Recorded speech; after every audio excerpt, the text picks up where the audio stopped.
My name is Kelly Rodkey. I'm an assistant principal at Avon High School in Avon, Indiana.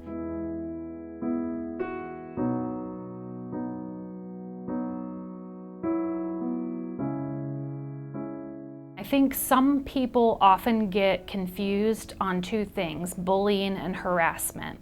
And the key difference is repetition, okay? So anytime you are cruel to somebody, and that can be physically cruel to them, for example, hitting them. It can be mentally cruel to them, maybe giving them bad looks or things of that nature. Or it can be verbally cruel to them, calling them names, writing things in social media about them. If you do that one time, that's harassment.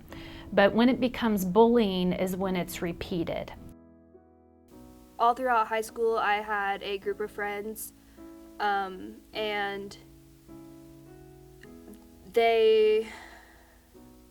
I thought they were going to be my forever friends. They were always there for me no matter what. We were a tight group, especially three of us were very tight.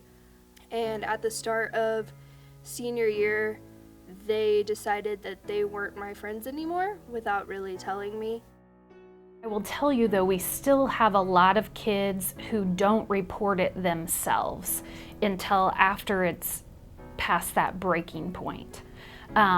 What helps us is other students who see it and know about it, and they will come and say, my friend is being bullied. Often the person who is being bullied is so shy or scared or whatever, they are too afraid to report it. They kind of went out of their way to ignore me. One of them was worse than the other. One was in my AP Calculus class, and pretty much everyone at that point started to ignore me because the one girl was kind of the head of our friend group, and so she turned everyone really against me. And so calculus, when we would work in pairs, I would kind of just sit there and not have anyone to work with.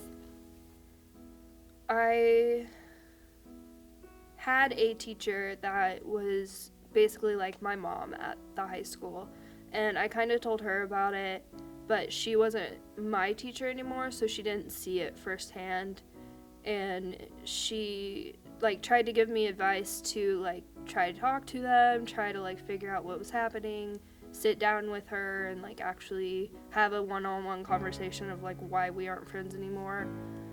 Nothing really helped. She just kept ignoring me and didn't want to find the time to talk to me. I would say that now we do see more of that verbal, and honestly a lot of it is through the computer, through cyberbullying. Not so much face-to-face, but cyberbullying. It boiled down to none of them really talked to me the whole year, and at the very end of the year is pretty much the last day of school. I got my phone out, not really caring, what are they gonna do? I'm graduating. And I kind of started a Twitter fight. It was stupid, but I wanted the attention from her. What hurt the most is not knowing why she stopped being my friend. It was just that instant click of one day you're my friend, one day you're not. And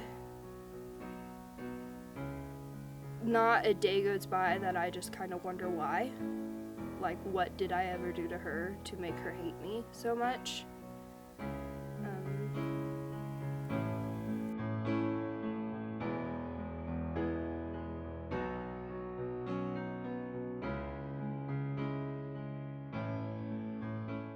I would define bullying as putting others down, whether it be through physical or verbal actions, over a difference in beliefs or values. I think bullying is anything that offends somebody other than yourself, whether it's verbal, physical, mental, and emotional. It's all considered bullying as long as if it's harming someone else. I feel like bullying happens all the time, and it's awful because in so many of those situations, the person can even be made feel like they deserve it. which is pretty much the worst because they don't. And more often than not, in my experience, the people that are bullying others are hurting themselves. People probably get bullied every day, all the time, whether it's online, in person. Like, I think it's like a serious issue and it just happens constantly. I'd say people still get bullied a fair amount. I'm sure there's a lot of bullying that goes under the radar that the authorities haven't picked up on, but I'd say it's still pretty frequent. I think if I could go back and tell myself something, or tell someone who is being bullied currently something, I would just say, as cliche as it sounds, it does get better. Every closed door opens another one. Like, all the cliche remarks are actually true, especially for high school. Like, it doesn't end with high school. You will meet so many different better people in college, or even if you just go straight into working. Like, there's so many other people out there that aren't horrible people. And I would just say, like, just keep going. Keep going until you find those people that are actually going to be your support system.